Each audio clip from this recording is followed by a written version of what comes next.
কোরআন শরীফ একটা আয়াত আছে, সাংঘাতিক গলি যাচ্ছে না আয়াত। আমার এটা বেশি মনে হয়, আমি অনেকবার বলছি। কোরআনুল কারীমের একটা আয়াত আছে সূরা মুরসালাতের মধ্যে, আল্লাহ তাআলা 10 বার, এক সূরার মধ্যে 10 বার আল্লাহ একটা কথা বলছে, ওয়াইলুন ইয়াউমাইযিল লিল মুকাদ্দিবিন।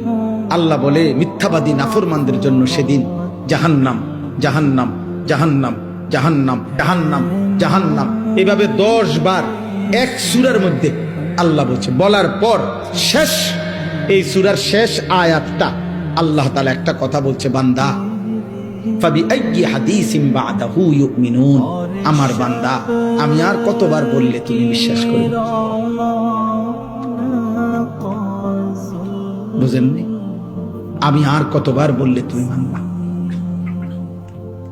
আমার কথা আমি আর কতবার বলতাম? আমি আর কতবার বলতাম বলে? এই জন্য ভাইয়া ভেবে দেখেন, ইনসাফ করে দেখেন।